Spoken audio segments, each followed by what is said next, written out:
ये देखिए बहुत ही ये सुंदर महाराज जी। देखिए, ये बहुत देखिए, सुंदर। बहुत ही सुंदर ये होना महाराज, चाहिए। सुंदर महाराज जी, बहुत सुंदर महाराज महाराज होना बहुत चाहिए, सुंदर ये महाराज होना जी। चाहिए ये हमारे सनातन संतों को धर्म के बदनाम कर ये रहे हैं। महाराज, असली संतों को। बहुत सुंदर महाराज जी, ये हमारे संतों को बदनाम कर रहे हैं, असली संतों को। देख दोस्तों, एक 38 साल की महिला अपने पति के साथ कुंभ मेला नहाने के लिए जाती है, लेकिन जब वहां पर गंगा नदी से स्नान करके बाहर निकलती है तो वह महिला अपने पति से बिछड़ जाती है। अब दोस्तों, वो महिला अपने पति को इधर उधर तलाशने की कोशिश करती है, लेकिन दोस्तों उसका पति उसको कहीं भी नहीं मिलता है। तो दोस्तों, वह महिला न समझदारी से काम लेती है, कुछ पुलिस वालों के पास जाती है, उनसे बात करती है और फिर माइक में अपने पति का नाम अलाउंस भी करवाती है। लेकिन दोस्तों 2 घंटे तक इंतजार करती है बैठकर, उसके बावजूद भी उसका पति उसको नहीं मिलता है। तब दोस्तों वो महिला पुलिस वालों के पास जाती है। तो पुलिस वाले उस महिला से कहते हैं कि आप लगातार माइक में अलाउंस करवाते रहिए और जब तक आपके पति आपको नहीं मिल जाते हैं तब तक आप वहीं पर बैठे रहिएगा, वहां से हिगा मत। कहीं ऐसा न हो कि आपके पति वहां पर आए और आप वहां से गायब हो जाए। अब दोस्तों वो महिला था खार करना, जहां पर अलाउंस हो रहा था वहीं पर जाकर बैठ जाती है और हर घंटे में 2-3 बार अपने पति का नाम अलाउंस करती है। और इस तरीके से जब शाम हो जाती है तो दोस्तों उसका जो पति है ना, उसको मिलता ही नहीं है, जिस वजह से वो महिला बहुत बार रोने लगती, बिलखने लगती है, चिल्ला चिल्ला कर रोने लगती है।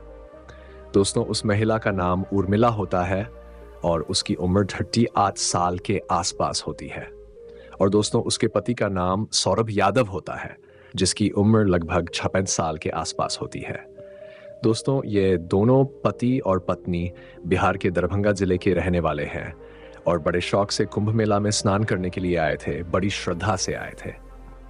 लेकिन दोस्तों जब शाम होती है और जब उस महिला को उसका पति नहीं मिल पाता है तो दोस्तों वो महिला न फूट फूट कर रोने लगती है, क्योंकि दोस्तों उसके पास न तो पैसे थे, न तो उसका मोबाइल था, न तो कपड़े थे। क्योंकि दोस्तों उसका सारा पैसा, सारा मोबाइल जो भी था, कपड़ा पपड़ा जो भी था, वो सब कुछ उसके पति के पास था, उसका पति अपने पास रखा था। और दोस्तों जब वो महिला नहाने के लिए जा रही थी ना, तो उसका पति उससे बोला था कि पहले तुम जाकर नहा कर आओ, मैं सारे सामान का देखरेख करता हूँ और जब तुम नहा कर आओगी उसके बाद मैं नहाने जाऊंगा, तो तुम इन सारा सामान का देखरेख करना। लेकिन दोस्तों इसी चक्कर में वो महिला गुम हो जाती है और उसके पति को पता भी नहीं चलता है।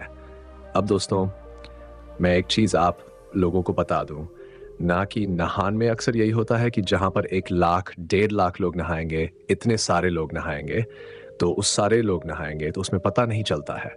अगर हम सामान यहाँ पर रख के और 500 मीटर अंदर जा रहे हैं नहाने, तो नहा के जब निकलता है इंसान ना, तो रास्ता भटक जाता है कि हमको इस रास्ते में जाना है कि इस रास्ते में जाना है कि इस रास्ते में जाना है। किसी को पता ही नहीं लगता है कि हमारे घर वाले किधर खड़े हैं। और दोस्तों यही जो है ना, उस महिला के साथ हो जाता है। लेकिन दोस्तों जब शाम के 7 बज जाते हैं तो दोस्तों उस महिला को नम बहुत ठंडी लगने लगती है, क्योंकि दोस्तों भीगे हुए कपड़े वो नहाकर निकली थी, तभी से उसका पति उससे लापता हो गया था, उसको मिल नहीं रहा था और वह अपने पति को बहुत ढूंढने की कोशिश की थी लेकिन नहीं मिल रही थी। दोस्तों भीगे हुए कपड़े में बैठकर वहां पर इंतजार करती है, लेकिन जब शाम के 7 बज जाते हैं तो उसको कोई रास्ता नजर नहीं आता है, तो वो महिला एक साधु महात्मा के तंबू में जाकर बैठ जाती है। और दोस्तों वहां पर आग जल रही थी, तो ठंडी उसको लग रही थी, तो बैठकर वहां पर आग सकने लगती है। तभी दोस्तों वहां जो साधु बाबा बैठे हुए थे उस महिला से पूछते हैं कि आपके साथ क्या हुआ है, आप इतना परेशान क्यों हैं, रो क्यों रही हैं। तब दोस्तों महिला अपनी पूरी कहानी उन साधु बाबा को बता देती है कि इस तरीके से हमारे पति गुम हो गए हैं। तो दोस्तों वो साधु बाबा उससे कहते हैं ना कि आप चिंता मत करिए, आपके पति बस आ ही रहे हैं, एंड द स्टाइल है, रास्ते हैं। मुझे ऐसा लग रहा है कि 1-2 मिनट के अंदर आपके पति आपको मिल जाएंगे, आपके पति से आपकी मुलाकात हो जाएगी। अब दोस्तों जब वो महिला उन साधु की इस बात को सुनती है तो उनके ऊपर विश्वास कर लेती है। तभी दोस्तों थोड़ी देर बाद वो साधु बाबा उससे बातचीत करते करते कह देते हैं कि अभी तक आपका कोई बच्चा पैदा नहीं हुआ है ना। अब दोस्तों वह महिला थी ना, जब उन साधु बाबा को ये बात कहते हुए सुनती है तो एकदम से चौंक जाती है और कहती कि बाबा, ये बात आपको कैसे पता है? आप सही कह रहे हैं, मेरा कोई बच्चा पैदा नहीं हुआ है। डॉक्टर हमको बोले थे कि मैं अब जीवन में कभी बच्चा पैदा नहीं कर सकती हूँ, मेरे ही अंदर कुछ कमी है। तब दोस्तों वो साधु बाबा उस महिला से कहते हैं, ना कि मेरे पास इस उपाय है, तुम्हारा बच्चा हो जाएगा। अब दोस्तों जब ये बात वो महिला सुनती है जो पढ़ी लिखी नहीं थी, तो उसकी खुशी का कोई ठिकाना नहीं होता है। कुछ देर के लिए वो भूल जाती है कि वो कुंभ मेले में आई है और उसका पति इस मेले में खो गया है। अब दोस्तों वो महिला हाथ जोड़कर उन साधु बाबा के पैरों में गिर जाती है और उनसे कहती है, ना कि बाबा, मैं बच्चे के लिए बहुत तड़प चुकी हूँ, बहुत तड़प रही हूँ। हमारे गांव के एक साधु बाबा बोले थे कि कुंभ मेला लगा है, जाकर स्नान कर लो, शायद तुम्हारी जो दुख है, तुम्हारी जो इच्छाएं हैं वो पूरी हो जाएंगी। इसीलिए मैं अपने पति को लेकर यहाँ पर आई थी, लेकिन यहाँ आने के बाद मुझे आपसे मुलाकात हो जाएगी। ये तो मुझे पता ही नहीं था और आप मेरे बारे में इस तरीके से सब कुछ अचानक से जान जाएंगे, ये भी मैं कभी नहीं सोची थी। दोस्तों वो महिला ना हाथ जोड़कर उन साधु बाबा से कहने लगती है कि बाबा बताइए, मुझे बच्चा पैदा करने के लिए क्या करना पड़ेगा। तब दोस्तों वो साधु बाबा उसको एक सेब खाने के लिए देते हैं और उनसे कहते हैं कि ये सेब खा लो और यहीं पर लेट जाओ, कुछ देर में सब कुछ ठीक हो जाएगा। अब दोस्तों वो महिला जो थी, ना वो पढ़ी लिखी नहीं थी, ज़्यादा पढ़ी लिखी नहीं थी, ज़्यादा जानकार भी नहीं थी, और वो महिला उन साधु बाबा के बात को मान जाती है और जो सेब देते हैं उसको खा लेती है। और जैसे ही वो खाती है, ना तो बेहोश, उसी हालत में उन्हीं के तंबू में सो जाती है। अब दोस्तों जब वो महिला सो जाती है तो दोस्तों वो साधु बाबा ना अपने तंबू का दरवाजा जो त्रिपाल है उसको बंद करते हैं और फिर उस महिला के साथ ऐसी ऐसी गंदी हरकतें कर लेते हैं जिसके बारे में आप लोग सोच भी नहीं सकते हैं। लेकिन दोस्तों उस महिला को 5 घंटे बाद जब थोड़ा सा होश आता है तो दोस्तों वो साधु बाबा ना फिर से उसको एक सेब खिलाते हैं, तो वो महिला फिर नशे की हालत में चूर हो जाती है और उन्हीं के तंबू में पड़ी रहती है, वहीं पर सो जाती है। अब दोस्तों मैं आपको बता दूं ना कि जो साधु बाबा थे वो पिछले 3 दिनों से उस महिला को अपने तंबू में रखा हुआ था, उसके साथ गलत गलत व्यवहार कर रहा था और उस महिला को एक पल के लिए ऐसा एहसास भी नहीं हो रहा था कि वो बाबा उसकी मदद नहीं कर रहा है। वो बाबा फल खिलाकर उसको बच्चा पैदा नहीं करवाएगा, बल्कि फल खिलाकर उसके साथ कुछ गलत कर रहा है। लेकिन दोस्तों तभी अचानक भगवान की कृपा देखिए कि वो साधु बाबा किसी काम के वजह से अपने तंबू से बाहर निकल कर चला जाता है। तभी दोस्तों अचानक एक रिपोर्टर की नजर उस महिला पर पड़ जाती है और जब वो रिपोर्टर उस महिला को उस बाबा के तंबू में सोया हुआ देखता है तो उसको शंका हो जाता है कि हो ना हो ये महिला ये बाबा के तंबू में क्यों सोई हुई है।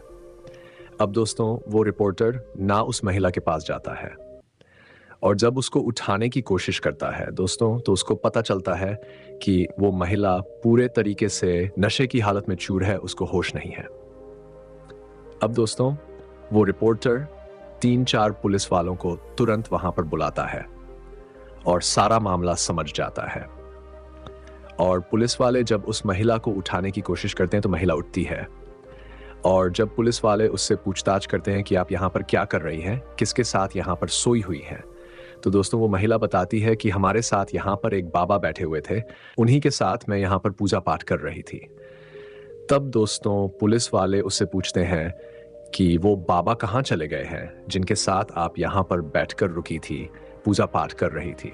तब दोस्तों वो महिला बताती है कि अभी तो यहाँ पर मेरे साथ बैठे हुए थे, सोए हुए थे, अभी वो बाहर चले गए हैं। अब दोस्तों मैं आपको बता दूं ना कि वो महिला इतनी भी होश नहीं थी कि वो बाबा उसके साथ क्या किया है, क्या नहीं किया है, या फिर कितने दिनों से वो बाबा के तंबू में सोई हुई है, उसको इस बात की भी भनक नहीं थी।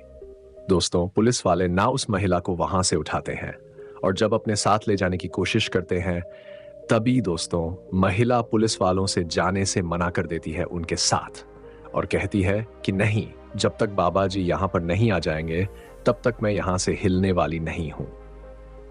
अब दोस्तों पुलिस वाले भी हैरान हो जाते हैं क्योंकि वो लोग सब कुछ समझ चुके थे कि इस महिला के साथ गलत किया जा रहा है, नशे की दवाई देकर, नशा वाला पदार्थ खिलाकर उसके साथ गलत व्यवहार किया जा रहा है। अब दोस्तों वहां पर इतना ज्यादा हंगामा होता है ना कि आसपास के लोग इकट्ठा हो जाते हैं। तभी दोस्तों अचानक से वह साधु बाबा जो किसी काम से गए हुए थे वह तंबू की तरफ आते हैं। तो दोस्तों वह महिला उनको देखकर पहचानती है और फिर पुलिस वालों से कहती है कि लो देख लो, साधु बाबा आ गए हैं, इन्हीं से बात कर लो, हमसे क्या पूछे हो, इन्हीं से पूछ लो, पूछना है। अब दोस्तों जब वो साधु बाबा ना पुलिस वालों को अपने तंबू में देखते हैं, इतने सारे लोगों को देखते हैं, तो दोस्तों वो एकदम से चौंक जाते हैं और वहां से साइड हटकर भागने की कोशिश करने लगते हैं। लेकिन दोस्तों जब पुलिस वालों की नजर उस साधु बाबा पर पड़ जाती है तो दौड़ाकर साधु बाबा को पकड़ लिया जाता है। और जब उनसे पूछताछ किया जाता है तो दोस्तों कुछ ऐसे ऐसे घटना के बारे में जानकारी मिलती है, खुलासा होता है, जिसके बारे में आप लोग सोचना तो दूर, कुछ भी मतलब आप लोग ये मान ही नहीं सकते हैं कि वो बाबा ऐसा भी कर सकता है। दोस्तों वो पुलिस वाले जब उनसे पूछताछ करते हैं ना तो वहां पर खुलासा ये होता है कि जो साधु बाबा थे वो जयपुर के रहने वाले थे और वो कोई साधु बाबा नहीं थे बल्कि वो एक मुस्लिम थे। और दोस्तों साधु बाबा का भेष बनाकर पैसा कमाने के लिए कुंभ मेले में आए हुए थे। और दोस्तों आप लोग तो जानते ही हैं कि जैसे ही कुंभ मेला स्टार्ट हुआ है तो लोग पैसा कमाने का तरह तरह का धंधा बना लिए हैं। कोई चाय बेच रहा है, कोई टीका लगा रहा है, दूसरा टीका लगा के पैसा कमा रहा है। अब ये लोग की धारणा बन गई है कि 2-3 महीने तक कुंभ मेला रहेगा तो इसमें इतना पैसा कमा लिया कि 1-1.5 करोड़, 50 लाख, 10-20 लाख, इनकी मानसिकता बन चुकी है कि इतना तो हमको मेला में कमा ही लेंगे, चाहे कुछ भी क्यों ना करना पड़े। अब दोस्तों यही वजह है ना कि आम इंसान भी जो साधु महात्मा नहीं है वो अपने घर से निकलता है, साधु का कपड़ा खरीद लेता है, 300-400, 500 में मिल जाएगा, आराम से खरीद कर पहन लेगा, पहन के टीका लगा लेगा और एक ने ले लेगा और लेकर मेले में घूम के टीका सबको लगाता रहेगा, 10 कमाता रहेगा। अगर वो रोज का 4-5 हजार कमा रहा है तो सोचिए कितना वो कमाए। दोस्तों इसी मानसिकता की वजह से बहुत सारे लोग कुंभ मेला के अंदर आए हैं और अपना भेष बदल कर इस तरीके का काम कर रहे हैं। अब दोस्तों जब इस तरीके से जब पूरे मामले का वहां पर खुलासा हो जाता है तो दोस्तों पुलिस वाले और वहां की जनता उन साधु बाबा की इतनी पिटाई करती है, इतनी ज्यादा पिटाई करती है कि दोस्तों आप लोग सोच भी नहीं सकते हैं। दोस्तों वीडियो लोग को दिखा देता। और दोस्तों जब साधु बाबा का वहां पर खुलासा हो जाता है ना तो जितनी भी भीड़ थी वहां पर उसको जानते हैं सब लोग को जब पता चलता है कि वो एक मुसलमान है और साधु बाबा का भेष बनाया है तो आसपास के तंबू में जितने भी ओरिजिनल साधु बाबा लोग बैठे हुए थे उनके पास वो क्या बोलते हैं, वो जो नागा बाबा लोग हड्डी वगैरह कुछ लेके चलते हैं उसी से उसकी खूब पिटाई करते हैं और उसका पूरा कपड़ा उतरवाया जाता है, उसको कराया जाता है और फिर पुलिस वाले उसको अपने साथ लेकर चले जाते हैं। फिलहाल दोस्तों अभी ये देखना बाकी है कि पुलिस वाले उस डोंगी बाबा के साथ क्या कार्रवाई करते हैं, उसके ऊपर क्या कार्रवाई होती है। हालांकि दोस्तों उसको साधु बाबा भी कहना सही नहीं है, ये मेरे लिए बहुत बुरा है क्योंकि जो साधु है ही नहीं उसको साधु का दर्जा देना बहुत गलत बात है। क्योंकि दोस्तों वो तो एक मुसलमान था और साधु का भेष बनाकर कुंभ मेला में पैसा कमाने के लिए आया था, पैसा चटन के लिए आया था। और दोस्तों एक चीज मैं आप लोग को बता दूं ना कि कुंभ मेले में 40% पर लोग अच्छे होते हैं, 60% पर लोग बुरे होते हैं। क्योंकि जो लोग साधु महात्मा के भेष में आते हैं ना ज्यादातर लोग लूटपाट करने के लिए आते हैं, पैसा कमाने के लिए आते हैं। और दोस्तों जो साधु महात्मा लोग अच्छे होते हैं ना वो महिलाओं से कुछ दूरी बनाकर रखते हैं, इनफैक्ट महिलाओं से बातचीत तक नहीं करते हैं। और दोस्तों कल की न्यूज है, एक 10 साल की बच्ची को एक अहोरी बाबा था बैठाकर अपने साथ रखा था कई हफ्तों से और कह रहा था कि ये बच्ची मेरे पास रहेगी जी जिंदगी भर। इसके माता पिता हमको दान करके चले गए हैं। लेकिन जब उस बच्ची से पूछता है किया जाता है और उस बाबा का जब खुलासा किया जाता है तो पता चलता है कि वो बाबा नशीला पदार्थ खिलाकर उस बच्ची को अपने साथ रखा था और वो बच्ची इतने नशे में थी कि सब कुछ सही सही नहीं बता पा रही थी। हालांकि जब 4-5 रिपोर्टर लग उससे बातचीत करने लगते हैं तो वो बच्ची अपना बयान बदलने लगती है, क्योंकि वो बच्ची खुद होश में नहीं थी तो सही सही बयान कैसे दे पाएगी। और दोस्तों, इस तरीके की हरकत ना कुंभ मेला में एक नहीं बल्कि हजारों लोग करने वाले हैं। इसलिए दोस्तों, आप लोगों से हाथ जोड़कर विनती है कि अगर आप लोग कुंभ मेला में नहाने के लिए जाते हैं तो आप लोग अपने परिवार के साथ अच्छे से रहिए, सबको एक साथ रखिए। और एक चीज मैं आप लोग को बताता हूं, आप लोग कुछ ऐसा रस्सी वगैरह बांध लीजिए हाथ होठ में कि सब लोग एक साथ रहे, बिछड़े ना। क्योंकि दोस्तों, अगर कोई बिछड़ जाएगा ना तो मिलने में बहुत ज़्यादा टाइम लग जाएगा, कई घंटे लग सकते हैं, कई दिन लग सकते हैं। और ऐसा भी हो सकता है कि छोटे-छोटे बच्चे अगर मेला में बिछड़ जाएँगे तो उनके साथ क्या-क्या हो जाएगा ये बात आपको भी नहीं पता चलेगा। और ये भी हो सकता है कि वो बच्चे इस दुनिया से गायब भी हो जाए, कहाँ चले जाएँगे आपको ज़िंदगी में कभी मिलेंगे नहीं। क्योंकि दोस्तों, इतने साधु महात्मा गोरी बाबा लोग हैं ना कि जो दिखने में तो साधु महात्मा लगते हैं, लेकिन दोस्तों वो है नहीं। और जब वो सब बच्चों को उठाकर लेकर जाएंगे तो उनके साथ क्या करेंगे, उनको बेचेंगे कि रखेंगे, ये तो भगवान ही जानते हैं। इसलिए दोस्तों, आप लोगों से हाथ जोड़कर विनती है कि आप लोग कुंभ मेला में जाते हैं तो अच्छे से अपने परिवार को रखिए। और एक चीज़ मैं आप लोग को बता दूं कि कुंभ मेला में जाना ही है तो जब मेला खत्म हो जाएगा, अंतिम चरण पे होगा, तब आप लोग जाइएगा और स्नान करके आइएगा। क्योंकि दोस्तों, ये कोई ज़रूरी नहीं है कि कुंभ मेला में पहले दिन ही स्नान करेंगे तभी हमको फल मिलेगा। अगर लास्ट दिन भी स्नान करेंगे तो पानी वही रहेगा, गंगा जी वही रहेंगी, पवित्रता वही रहेगी, मान सम्मान वही रहेगा। इसीलिए आप लोग लास्ट में जाइए और कुंभ मेला स्नान करके आइए। फिलहाल दोस्तों, आज के इस वीडियो में इतना ही। इस बाबा के बारे में और इस महिला के बारे में, इसके सब खर्च के बारे में आप लोग क्या कहना चाहेंगे, आप लोग हमें कमेंट बॉक्स में बताइएगा। फिलहाल पुलिस वाले इस बाबा को गिरफ्तार करके लेकर चले गए हैं और उस महिला को भी छोड़ दिया गया है। चलिए दोस्तों, फिलहाल आज के इस वीडियो में इतना ही। और चैनल को सब्सक्राइब जरूर करिए। अंत तक बने रहने के लिए मैं संस्कृत इंस्पायर्ड चैनल किशन शर्मा की तरफ से बहुत बहुत धन्यवाद।